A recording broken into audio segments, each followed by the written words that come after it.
Howdy, folks. Welcome back to JJ's Library and Readings. Hooray! Hope y'all are doing good today. I did my cardio last night. Hope y'all are doing your cardio, or I would say hitting legs, but man, I'm bad about hitting legs. I think it's because I rock climb and it's like what's the point? Sorry for the yawn. Little midday yawn there. I think it. I mean, a lot of strong climbers have strong legs, so I should probably do legs. I know, criticize me in the comments. But y'all aren't here to talk about the gym. We're here to talk about this book. And by talk, I mean read. We have a pretty short chapter. Um, that was my headphones falling, by the way. That's not important. uh, but pretty short chapter. But there's a section where it says like part 3. We'll just read that so that tomorrow we can just start straight on chapter 19. Because today we're on chapter 18.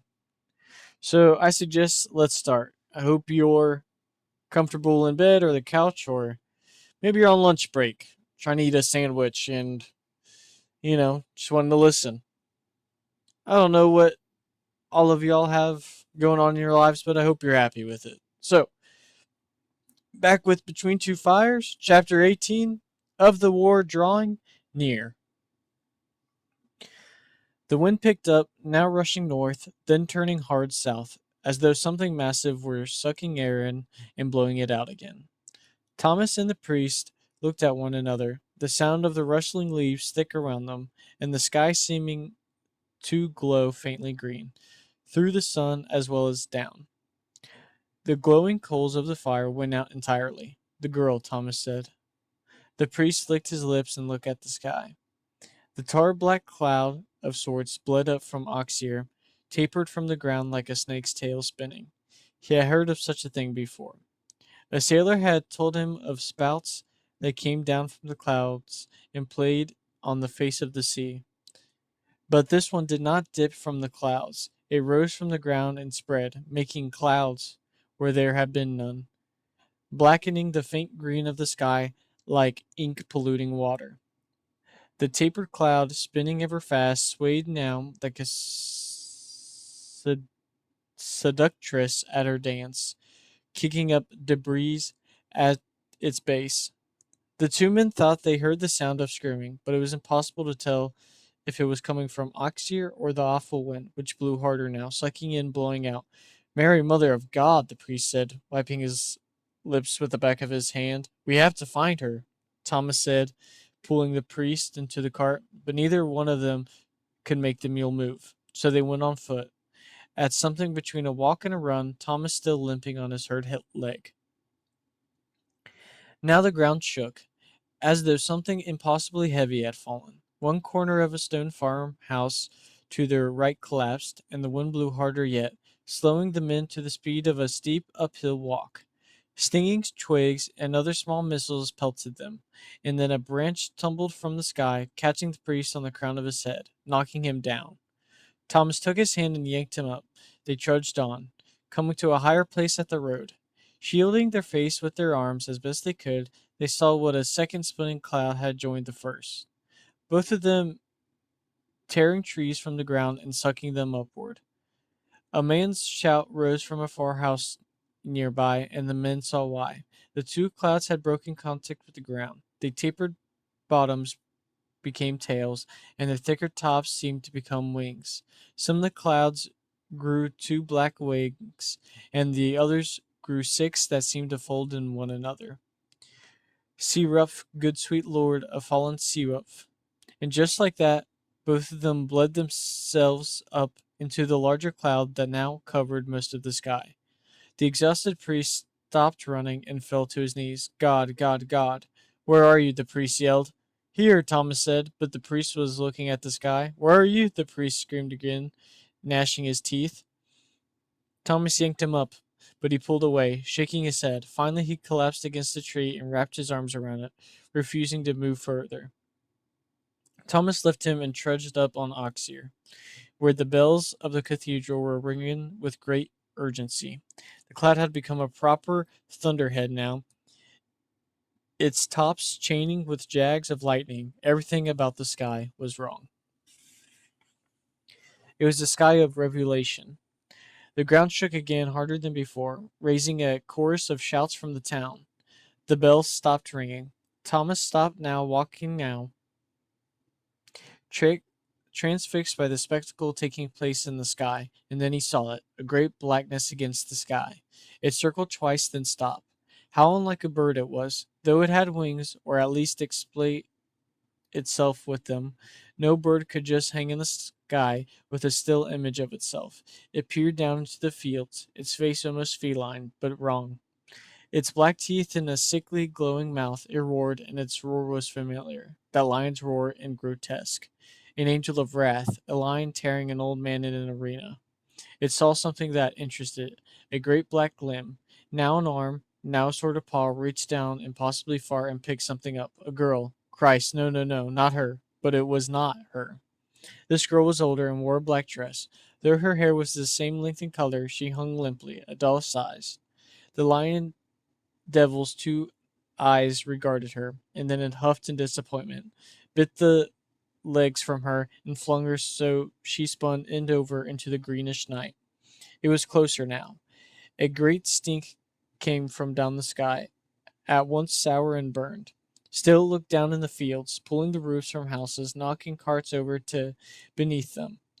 A flung cart hit the road near Thomas, its wheel flying off and striking the knight above the eye, knocking him to all fours. It was coming closer.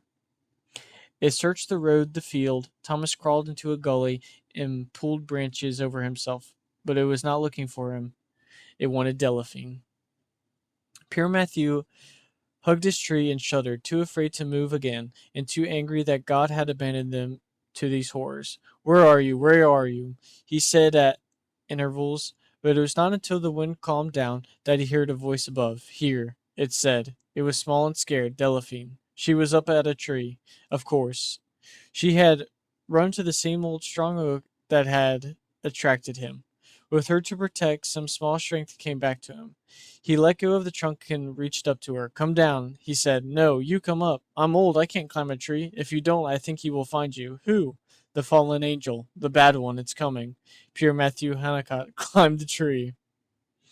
The wind picked up again. The priest prayed silently, forming his mouth around the unvoiced Latin, but giving no thought to the words. His mind was on the sky above them, and he listened, as she did, to the awful noise battering them from above. Growing closer, the stink pouring down on them was as bad as the noise, and he fought hard not to retch, for fear that if he started, he wouldn't stop until he had fallen from the limb he clung to. The noise grew louder and closer yet, banging like fists inside his skulls. He squared his mouth to scream, but Delphine's small hand stoppered it. He looked up at her, where she perched on the small branch above his. She pulsed her hand and shook her head. Tears wet her cheeks, and her mouth, too, was iridescent. She did not cry out. Don't, her eyes said. Please. He choked back the sound in his throat and clung tighter to the rough branch that swayed wildly in the arms in between his knees. Oh my goodness, another yawn. I'm sorry. The wind raged, needling his face and hands with small debris. He was becoming dizzy. Squinting, he gazed up to make sure the girl was still holding on to. She was, but it was over them now. Its round mouth of fire hot behind backlit leaves. The idiot's scream in his head formed into words. Where are you, you little whore? We'll find you. If we have to pry up every roof from here to the sea and yank up every tree that it isn't, you're in a tree. We smell your fear close to your thoughts of how your death will be, but it will be worse, and death isn't the end of it. Yes, here, we see you. Now, white hand. A fucking hand. The size of a pony snaked down from the sky at the end of an arm from far too many joints. It pulled branches from the trees. Now the priest did scream, as did Delphine. More hands. 5, 6. They grabbed the tree now and heaved and shuddered it up from the earth. It turned upside down, turning around pure Matthew as he fell, buffeting him with branches and what leaves remained, but slowing his fall, so when the earth rose and whacked his side and head banged his knees together, he lost the wind from his lungs, but broke nothing. Debris, including dirt from the oak's roots, rained down, forcing Matthew to shield his eyes against it. Though his fingers he watched Delphine and the tree reside above them, her face white in the foliage, her legs padlocked on her branch. No! He tried to scream, but his flat lungs allowed only a croak. The thing above him held the tree like a toy. It was an abomination. 6 wings, 6 arms. Pulling the tree apart now. Why must you hurt her? She's so small. 12 eyes glowing and a round fire of mouth. Pierre Mathieu clasped his hands together in prayer, unable to form words but imagining an angel of God coming down. Then he saw it. It came. A small moon, newly risen, amber behind the clouds, moving fast. One of the things 12's eyes cocked that way, but the rest stayed fixed at the task. It shook the tree. Something fell. One of those white hands just missed it. The girl. The priest stumbled to his feet, tried to get beneath her, but he was too far away, too old, too slow. Still he ran. He had some mare in him now, and he cried out, God, please! The light from the cloud drove as a falcon would, one of the smallest and fastest of them, of which kings pay the price of towns, and it caught her, and was itself caught. A hand jerked its beautiful ankle. More tore at its wings. The forgotten tree tumbled slowly as if in a dream. The angel yanked backward, lost its grip on the girl, and she fell again. Something from the other. A tail? Grabbed for her and missed. A sword of pure moonlight flashed in the angel's hands. The two impossibilities fought viciously as another dark shape closed in. The girl fell, closer to the ground now, close to the priest. He ran under her. Her form grew bigger, swiftly coming at him. Please God. He caught her mostly. His nose bloodied, his eyes shut, his mouth full of grit. They rolled. She smelled of juniper. Somehow he picked her up and ran. Thomas lay in his gully, covered in sticks, struggling to stay conscious. The wheel from the dropped cart had hurt him. He had to watch for the girl, but he could not tear his eyes from the fight. An angel and 2 devils, the end of the world. The battle pitched through the sky, careening over Oxir, then back over the fields. Now a light, a golden orange and lovely, just the sort of the sun casts behind clouds before it sinks, broke and lit up the river in the eastern part of town. Then everything went black, and the light shone only in flashes, painting scenes that formed in instances and dissolved into darkness again. Now a mass of black tentacles roped around the source of the light. Now a beautiful arm glowing with pale light flashed down with a sword, cutting some of these, and causing the ferment to shudder like a ripple going through a pane of water. Thomas knew somehow that what he was seeing was not precisely true, but a translation. He had no way to understand what he was seeing, so his mind painted its own pictures. Now one black winged thing tore at the beautiful winged thing with a mouth like a lion's mouth, over which its 2 eyes blazed with insanity and rage. Now the 6 winged darkness wheeled down, and a fire from its round mouth sprouted against the beautiful one. In a huge gout that impacted against its target and was deflected, flowering and raining down all over the fields, lighting up the countryside here and there in a multitude of small fires. Everything went black again until the 3 figures locked together, the black ones driving from the illuminated one down and down into a field of barley not far from the river. A screaming sound that was at once animalistic and mechanical shocked Thomas's ears and raised all the small hairs on his body. The shock of their fall dug a deep trench and knocked trees down in a circle, their tops pointed away. In the barley field, great beings the size of windmills, thrashed and rolled and gouged the earth. 2 of them were as black as though holes had been cut in the fabric of the world. One shone like the full moon, just like heart breaking in its beauty, casting mad shadows through the grain in the trees and along the hills as it moved.